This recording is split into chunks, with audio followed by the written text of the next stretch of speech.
বেতন বৃদ্ধি ও সামাজিক নিরাপত্তার দাবিতে কলকাতার আশা কর্মীদের আন্দোলন এখনও জারি রয়েছে। সল্টলেকের স্বাস্থ্য ভবনের সামনে টানা অবস্থান ও বিক্ষোভে অংশ নিচ্ছেন শত শত আশাকর্মী। তাদের দাবি, দীর্ঘদিন ধরে রাজ্যের প্রান্তিক স্তরে স্বাস্থ্য পরিষেবা পৌঁছে দিলেও ন্যূনতম সম্মানী ও নিরাপত্তা থেকে তারা বঞ্চিত। আন্দোলনকারীদের প্রধান দাবি, বর্তমান সম্মানী বাড়িয়ে মাসিক ন্যূনতম 15,000 টাকা করা, ডিউটির সময় মৃত্যু হলে উপযুক্ত বীমা কভার, বকেয়া ভাতা মেটানো এবং সামাজিক সুরক্ষার নিশ্চয়তা।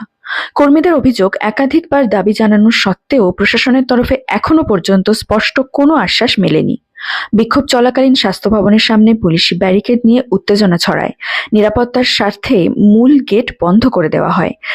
কিছু সময়ের জন্য সেক্টর 5 এলাকায় যান চলাচল ব্যাহত হয়। যদিও পরিস্থিতি নিয়ন্ত্রণে রাখতে পর্যাপ্ত পুলিশ মোতায়েন করা হয়েছে।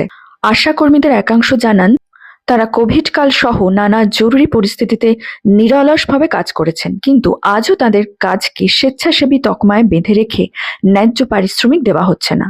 আমরা ভাতা নয়, স্থায়ী বেতন ও সম্মান চাই, এই স্লোগানেই মুখর আন্দোলন স্থল।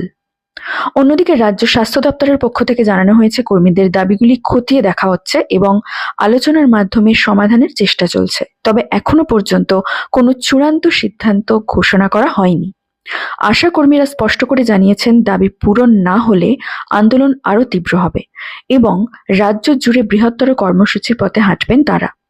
ফলে আন্দোলন আগামী দিনের রাজ্য রাজনীতিতে প্রভাব ফেলতে পারে বলে মনে করছেন রাজনৈতিক পর্যবেক্ষকরা। প্রতিবেদনটি ভালো লেগে থাকলে লাইক করুন, শেয়ার করুন, কমেন্ট করুন এবং সাবস্ক্রাইব করতে ভুলবেন না। ধন্যবাদ।